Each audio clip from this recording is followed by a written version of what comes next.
Hello everyone, welcome to my YouTube channel Mamta maths tutorial. और आज 12th class में lecture 99 है। आज हम करेंगे नया topic product of two vectors. बेटा, दो वेक्टर्स की प्रोडक्ट दो तरह से हो सकती है।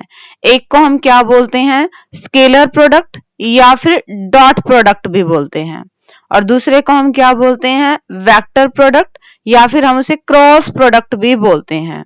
तो मेन तो यही नाम रहेंगे, डॉट प्रोडक्ट और क्रॉस प्रोडक्ट। फर्स्ट टॉपिक जो हम डिस्कस करेंगे आज के लेक्चर में वो रहेगा स्केलर और dot product of two vectors. दो वेक्टर्स की जब हम प्रोडक्ट करते हैं और डॉट का निशान लगाते हैं तो इसका क्या मतलब है। ठीक है, देखिए जरा। स्केलर और dot product of two vectors. The scalar product of two non zero vectors A and B denoted by A dot B. दो वेक्टर्स की डॉट प्रोडक्ट को, इसे हम स्केलर प्रोडक्ट भी बोलते हैं, इस तरह से डिनोट करते हैं। और इसका मतलब क्या है, is defined as A dot B equal to magnitude of vector A, magnitude of vector B, cos theta. अभी cos थीटा क्या है, where theta is the angle between vector A and B. Vector A और vector B के बीच में जो angle बन रहा है वो क्या है, थीटा है। और थीटा की वैल्यू 0 और पाई के बीच में होगी, 0 के बराबर और पाई के बराबर भी हो सकती है। तो ये हमारे पास डेफिनेशन रहेगी dot product of two vectors, दो वेक्टर्स की डॉट प्रोडक्ट। एक नॉट है, इफ आइदर ए इज 0 और बी इज 0। अगर वेक्टर ए 0 हो जाता है या फिर वेक्टर बी 0 हो जाता है, देन हम क्या कहेंगे कि ये थीटा डिफाइंड नहीं है और उनकी डॉट प्रोडक्ट भी क्या हो जाएगी, हमारे पास 0 हो जाएगी। इस डॉट प्रोडक्ट से रिलेटेड ही कुछ एक इंपॉर्टेंट रीमार्क्स हैं, वो देखिए जरा। First, A dot B is a real number. दो वेक्टर्स की डॉट प्रोडक्ट जब भी वो आएगी एक रियल नंबर आएगी। ठीक है। सेकंड क्या है, vector A dot vector B, यानी कि दो वेक्टर्स की अगर डॉट प्रोडक्ट 0 है, इसका मतलब क्या है, दोनों वेक्टर्स आपस में क्या है, परपेंडिकुलर हैं। और इस साइन का मतलब अगर ये है तो ये कंडीशन होल्ड करेगी, और अगर ये है तो ये कंडीशन होल्ड करेगी। A and B are two non zero vectors, then A dot B equal to 0 if and only if they are perpendicular to each other। अगर दो वेक्टर परपेंडिकुलर हैं मतलब उनकी डॉट प्रोडक्ट 0 है, और अगर दो वेक्टर्स की डॉट प्रोडक्ट 0 है मतलब वो वेक्टर्स क्या है, परपेंडिकुलर है।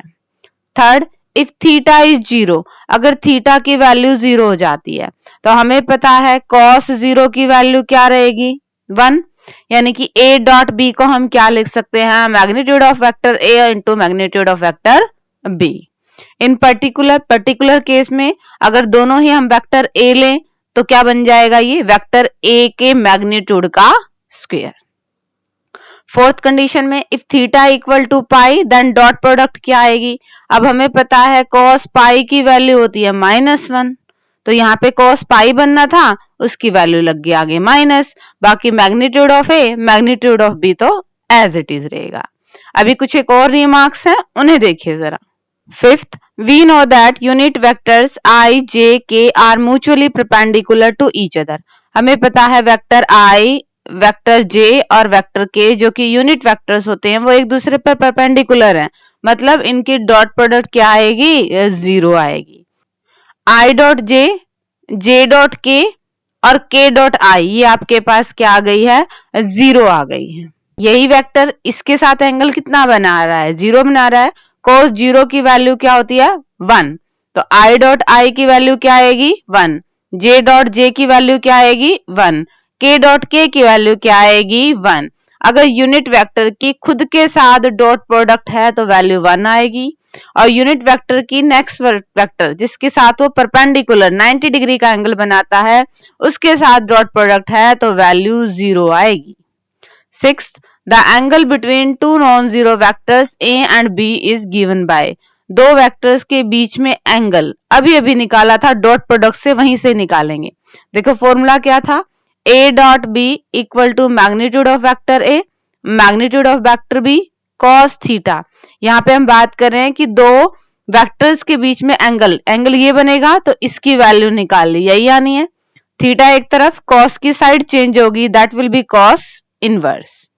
सेवंथ, एक चीज और बचे, आप ए वेक्टर की बी से डॉट प्रोडक्ट करो चाहे बी वेक्टर की ए वेक्टर से डॉट प्रोडक्ट करो, आपका आंसर सेम आएगा, मतलब डॉट प्रोडक्ट या स्केलर प्रोडक्ट इज कम्यूटेटिव। ठीक है बेटा। अब आपके पास दो रिजल्ट्स हैं स्केलर प्रोडक्ट की ही, डॉट प्रोडक्ट की ही प्रॉपर्टीज से रिलेटेड। अगर दो वेक्टर्स का सम होके फिर उसकी डॉट प्रोडक्ट हो रही है तो उनकी अलग अलग डॉट प्रोडक्ट होके फिर उनका सम हो सकता है। अगर किसी वेक्टर की स्केलर से मल्टीप्लाई होके फिर उसकी डॉट प्रोडक्ट हो रही है तो पहले दोनों वेक्टर की डॉट प्रोडक्ट होके फिर उसकी स्केलर से मल्टीप्लाई की जा सकती है। एक इंपॉर्टेंट रीमार्क और उसके बाद देखेंगे एक बहुत important definition. Remark, if two vectors a and b given in component form as a1i plus a2j plus a3k, b1i plus b2j plus b3k, then their scalar product, dot product कैसे होगी? दो vectors हैं और उनकी dot product है, उनको component wise लिखा और उनकी डॉट प्रोडक्ट लिख दी। ठीक है। अब रिजल्ट आने से पहले एक रीमार्क याद रखिए, क्या i और i की डॉट प्रोडक्ट की वैल्यू थी 1, j और j के डॉट प्रोडक्ट की वैल्यू थी 1, k और k के डॉट प्रोडक्ट की वैल्यू थी 1, बट i और j के डॉट प्रोडक्ट की वैल्यू थी 0, j और k के डॉट प्रोडक्ट की वैल्यू थी 0, k और i के डॉट प्रोडक्ट की वैल्यू थी 0।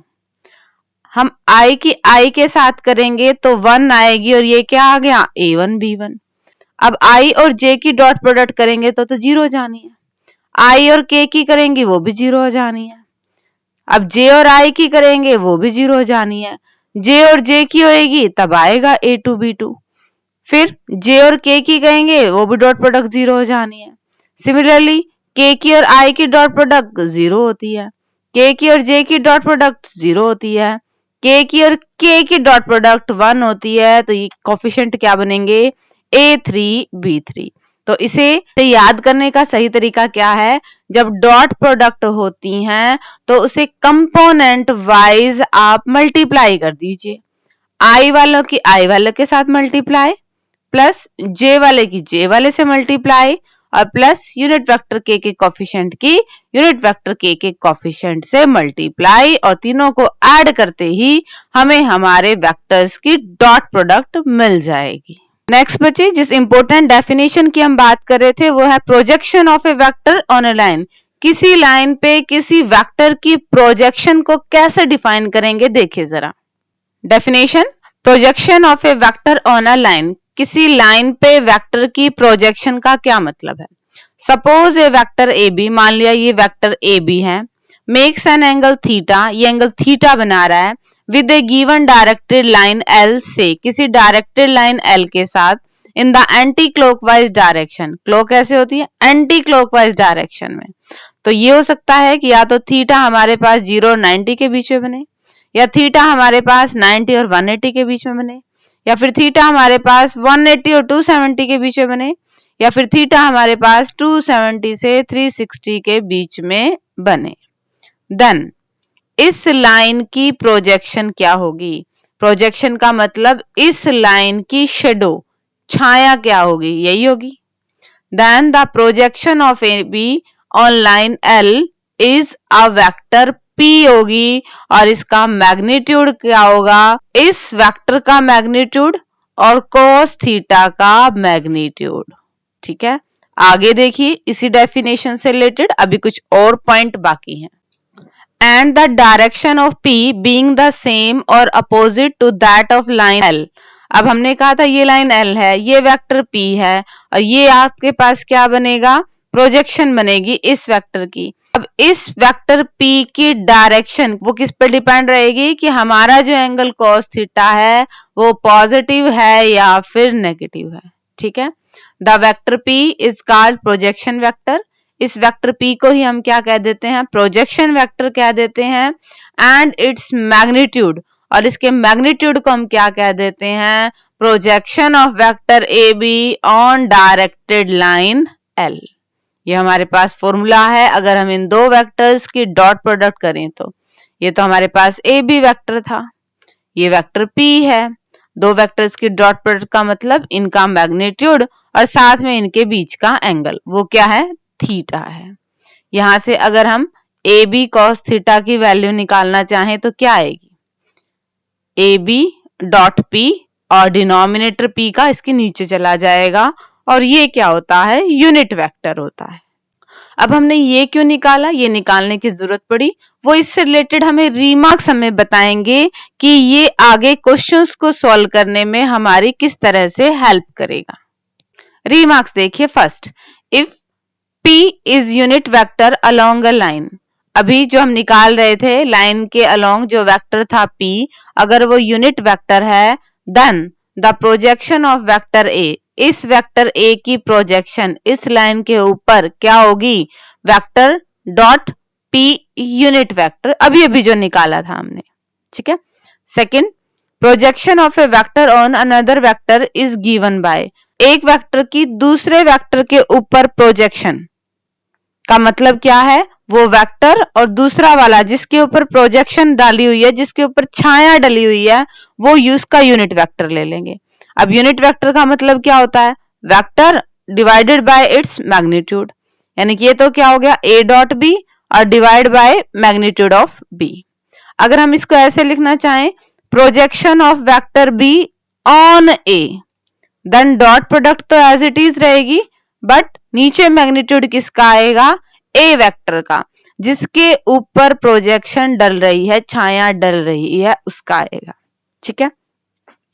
थर्ड, अगर थीटा हमारे पास 0 है, ये वेक्टर है और एंगल बन ही नहीं रहा, 0 है यानी कि यही है, तो इसकी प्रोजेक्शन, इसकी छाया क्या हो जाएगी, यही वेक्टर हो जाएगा, ठीक है। If theta equal to pi, then the projection of A B will be B A, और अगर थीटा क्या है, आपके पास पाई है, ठीक है, हमें पता है ये क्या होता है आपके पास, cos पाई -1, तो ए बी की प्रोजेक्शन क्या हो जाएगी, आपके पास बी ए हो जाएगी। अभी कुछ एक रिमार्क्स और बाकी हैं, वो देखिए। अभी अभी हमने पढ़ा, अगर थीटा की वैल्यू 0 है तो वेक्टर ए बी की प्रोजेक्शन वेक्टर ए बी ही रहेगी। अगर थीटा की वैल्यू पाई है तो वेक्टर ए बी की प्रोजेक्शन क्या हो जाएगा, बी ए हो जाएगी। और अभी बच गया, अगर थीटा हमारे पास π/2 है या 3π/2 है, तो ए बी की प्रोजेक्शन क्या हो जाएगी, हमारे पास 0 वेक्टर हो जाएगी। Sixth, if alpha beta gamma are the directions angles of the vector A, then direction cosine में बी, ठीक है।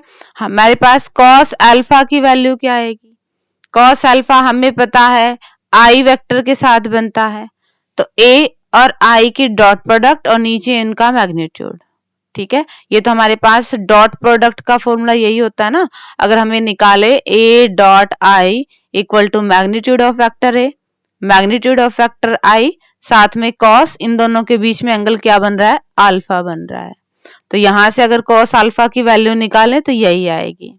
सिमिलरली cos बीटा की वैल्यू यही आएगी, सिमिलरली cos गामा की वैल्यू यही आएगी। अब हमें पता है i यूनिट वेक्टर है, यूनिट वेक्टर का मैग्नीट्यूड क्या होता है, 1 होता है, ठीक है। i का मैग्नीट्यूड 1, j का मैग्नीट्यूड 1, k का मैग्नीट्यूड 1। अब a dot i, a1i plus a2j plus a3k, अगर इसी वेक्टर की हम i के साथ डॉट प्रोडक्ट करें तो इन दोनों की प्रोडक्ट क्या आएगी, a1, j और i की डॉट प्रोडक्ट क्या आएगी, 0, k और i की डॉट प्रोडक्ट क्या आएगी, 0, तो क्या आ गया, a1 upon magnitude of vector a। ऐसे ही करेंगे a2 upon magnitude of vector a, फिर नेक्स्ट करेंगे a3 upon magnitude of vector a। यहां से ये इसके बराबर है, क्रॉस मल्टीप्लाई करके हमने a1 की वैल्यू निकाल ली, ये इसके बराबर है, यहां से हमने a2 की वैल्यू निकाल ली, ये इसके बराबर है, यहां से हमने a3 की वैल्यू निकाल ली, तो हमारे पास a1 क्या आ गया, cos अल्फा और साथ में मैग्नीट्यूड ऑफ a, a2 क्या आ गया, magnitude of vector a cos beta, a3 क्या आ गया, magnitude of a vector a cos gamma, ठीक है। अब अगर ध्यान से देखें तो ये और ये इसी वेक्टर की प्रोजेक्शन है, किस पे, OX पे, OY पे और Z पे, ठीक है, आप प्रोजेक्शन के फॉर्मूले को भूले नहीं। ठीक है, ये थी प्रोजेक्शन। तो यहाँ पे क्या है, कॉस अल्फा और वेक्टर ए का मैग्नीट्यूड है, मतलब ये आपके पास क्या है, प्रोजेक्शंस है। अगर ए यूनिट वेक्टर हुआ तो ये वैल्यू 1 हो जाएगी, ये वैल्यू भी 1 हो जाएगी और ये वैल्यू भी क्या हो जाएगी, 1 हो जाएगी। तो हमारे पास वेक्टर ए क्या बन जाएगा, a1 आई था ना, और a1 की वैल्यू तो कॉस अल्फा बन गई है, कॉस अल्फा आई, प्लस में a2 की वैल्यू क्या बन गई है, कॉस बीटा, और प्लस में कॉस गामा। ठीक है, इस तरह से हम किसी भी वेक्टर को उसके डायरेक्शन कोसाइन की टर्म में रिप्रेजेंट कर सकते हैं। ठीक है बेटा, ये सारा बेसिक था और इसी के बेस्ड पे हैं अब एक्सरसाइज के एग्जाम्पल्स। तो डिस्कस करते हैं हम एग्जाम्पल 13।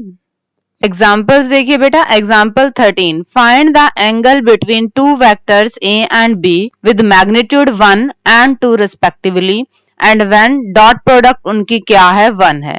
तो हमें क्या क्या दे रखा है, ए वेक्टर का मैग्नीट्यूड 1 दे रखा है, बी वेक्टर का मैग्नीट्यूड 2 दे रखा है, और इन दोनों की डॉट प्रोडक्ट क्या दे रखी है, 1 दे रखी है। और हमें क्या निकालना है, angle between these two vectors. Formula हमें पता है, हमने वैल्यू रखी ए डॉट बी की, ए के मैग्नीट्यूड की, बी के मैग्नीट्यूड की, क्या आया, कॉस इनवर्स 1/2। और हमें पता है ये वैल्यू कितने पे होती है, कॉस π/3 पे होती है। कॉस से कॉस इनवर्स कैंसिल आउट और वैल्यू क्या आ गई है, π/3। डिस्कस करते हैं हम नेक्स्ट एग्जांपल को। अब example 14, find angle theta between the vectors. हमें दो वेक्टर्स के बीच में एंगल निकालना है।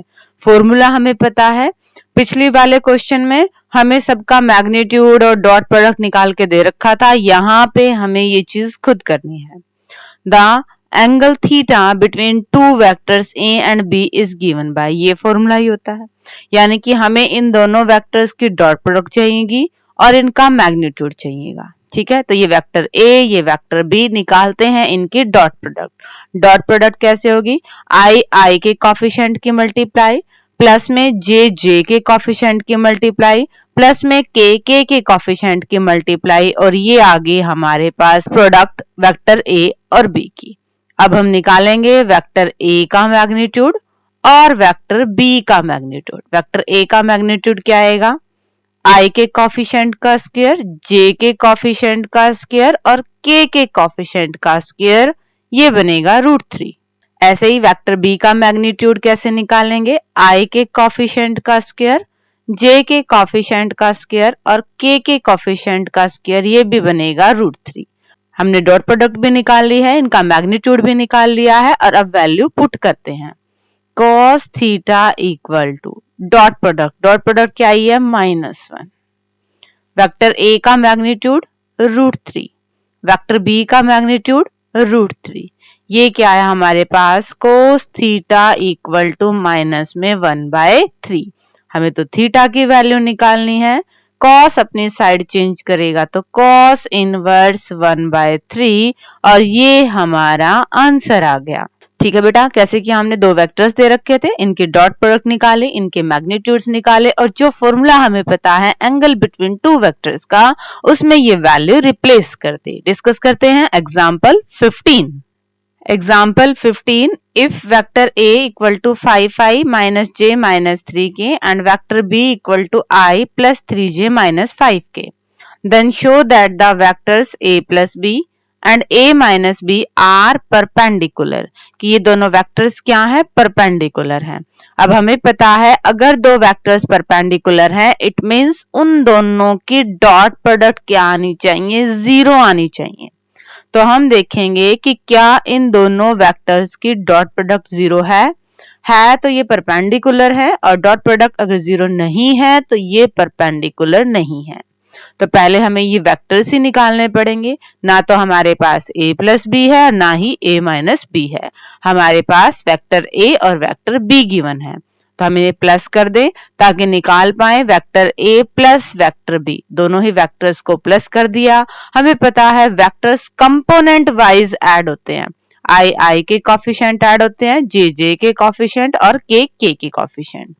अब हमने क्या करना है, vector A minus vector B. तो वेक्टर ए में से वेक्टर बी को हमने घटा दिया। अब दोनों वेक्टर्स आ चुके हैं और हमें करनी है इनकी डॉट प्रोडक्ट। आई के कॉफिशिएंट की मल्टीप्लाई कर दो 24, प्लस में जे की कॉफिशिएंट की मल्टीप्लाई कर दो, के कॉफिशिएंट की मल्टीप्लाई कर दो।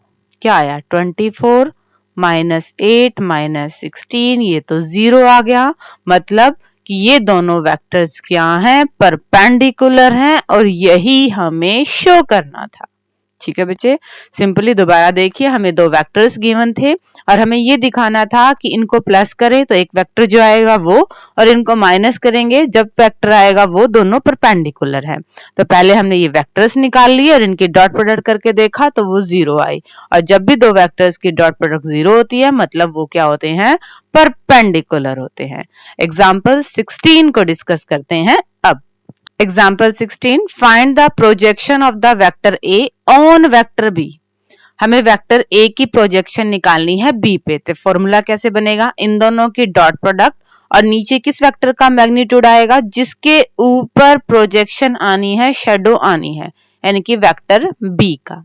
तो दो वेक्टर्स की डॉट प्रोडक्ट कर देते हैं, आई के कॉफिशिएंट की मल्टीप्लाई प्लस में जे के कॉफिशिएंट की मल्टीप्लाई प्लस में के कॉफिशिएंट की मल्टीप्लाई।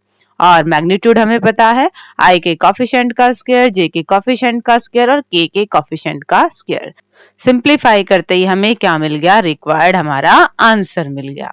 ठीक है बच्चे, हमें दो वेक्टर्स दे रखे थे और हमें इस वेक्टर की प्रोजेक्शन निकालनी थी इस पे। हमें फॉर्मूला पता है और फॉर्मूले के लिए हमने दोनों वेक्टर्स की डॉट प्रोडक्ट की, जिसके ऊपर प्रोजेक्शन निकालनी थी उस वेक्टर का मैग्नीट्यूड निकाला और जैसे ही फॉर्मूले में पुट किया हमें आंसर मिल गया है। एग्जाम्पल 17 में देखते हैं क्या पूछ रखा है। Example 17, find a minus B, vector a minus vector b का मैग्नीट्यूड निकालना है। ठीक है, और अगर दो वेक्टर्स हमें कैसे दे रखे हैं कि वेक्टर a का मैग्नीट्यूड 2 है, वेक्टर b का मैग्नीट्यूड 3 है और इन दोनों की डॉट प्रोडक्ट 4 है। ठीक है, हमें निकालना है क्या, वेक्टर a माइनस बी का मैग्नीट्यूड। तो हम इसके स्क्वायर को सिंप्लीफाई करेंगे। हमें पता है वेक्टर a की वेक्टर a से ही डॉट प्रोडक्ट करो तो वो उसके मैग्नीट्यूड का स्क्वायर आता है। यहाँ पे मैग्नीट्यूड दे रखा है और मैग्नीट्यूड का स्क्वायर का फॉर्मूला हमें पता है तो हम उसी को यूज कर रहे हैं। a माइनस बी का स्क्वायर यानी कि इसी वेक्टर की इसी वेक्टर से डॉट प्रोडक्ट है। डॉट प्रोडक्ट करते हैं, a की a से माइनस a की b से माइनस b की a से और माइनस की मल्टीप्लाई प्लस में b की b से डॉट प्रोडक्ट हमने कर दी है। जब हम दो वेक्टर्स की आपस में डॉट प्रोडक्ट करते हैं तो उस वेक्टर के मैग्नीट्यूड का स्क्वायर आता है। ये भी सेम चीज है, a डॉट b और b डॉट a बराबर होते हैं तो ये क्या आ जाएगा, माइनस में 2 times vector a dot vector b। अब यहाँ पे जो तीन वेक्टर्स के मैग्नीट्यूड हमें दिख रहे हैं या वेक्टर्स की डॉट प्रोडक्ट हमें दिख रही है, अब इन सब की वैल्यूज है हमारे पास।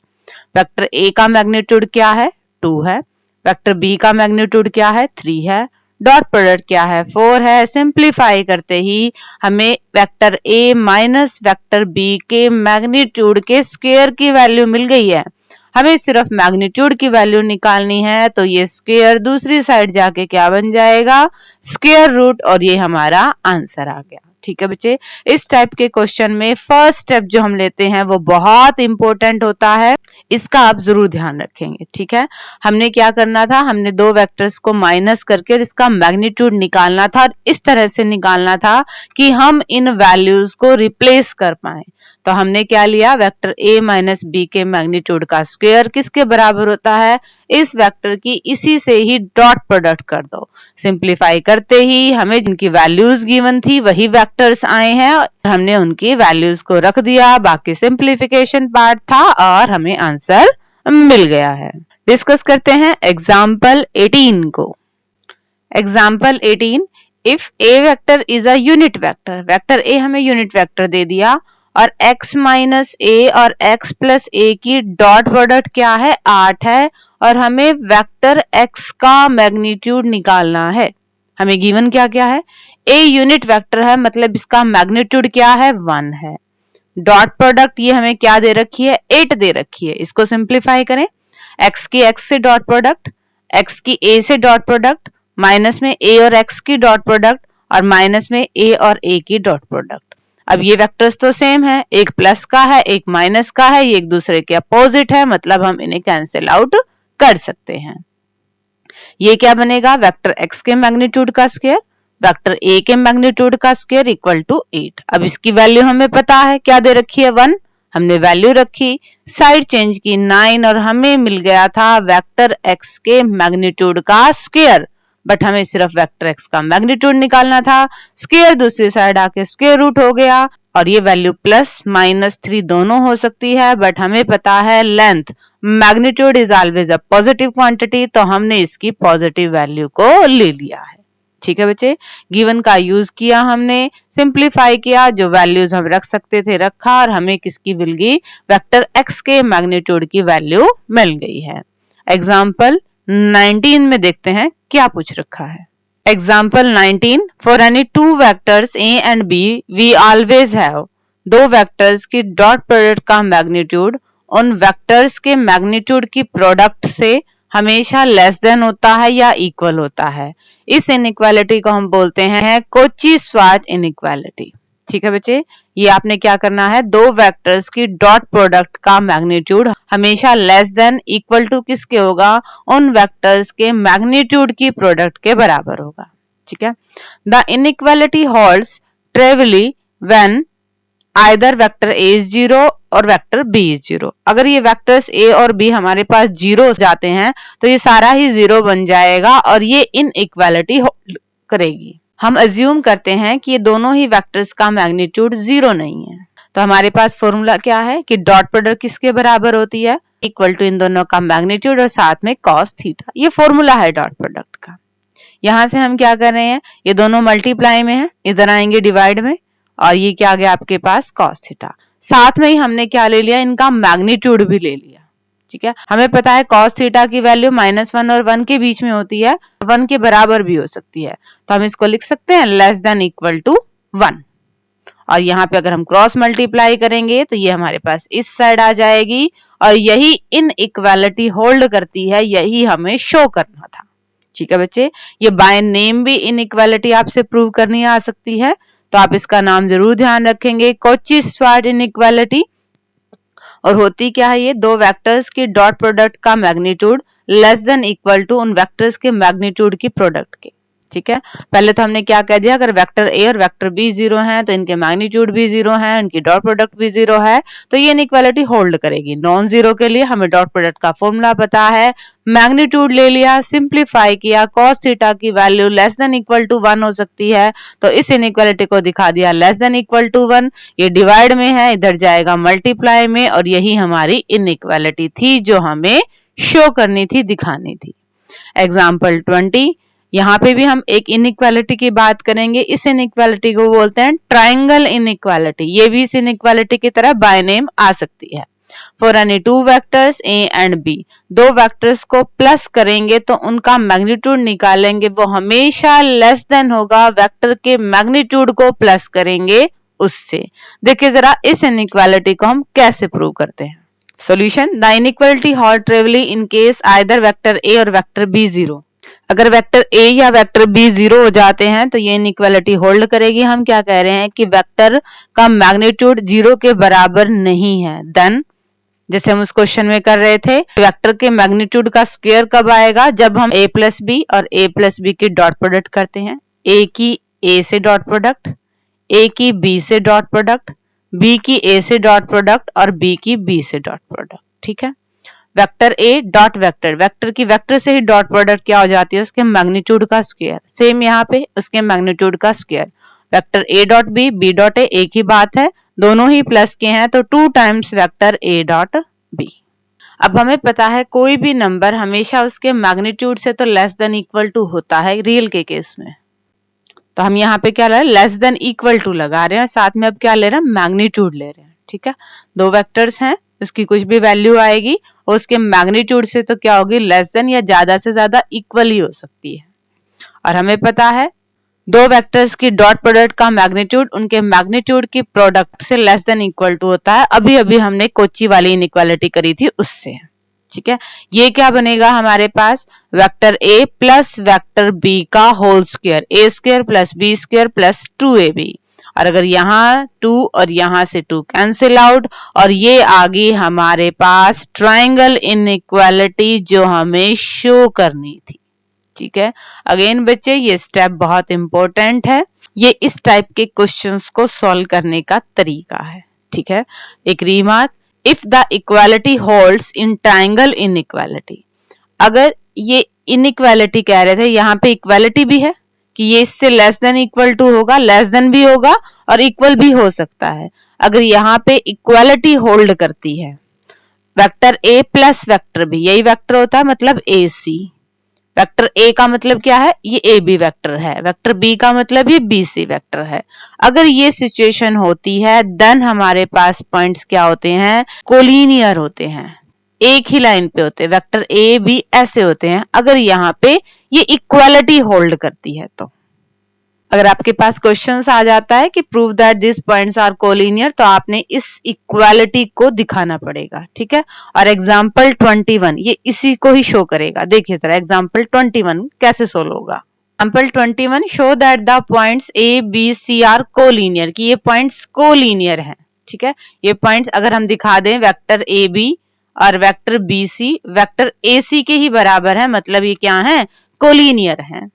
तो वेक्टर ए बी हमें निकालना आता है, position vector of B minus position vector of A, 1 minus minus 2, 2 minus 3 और 3 माइनस 5 आ गया ए बी वेक्टर।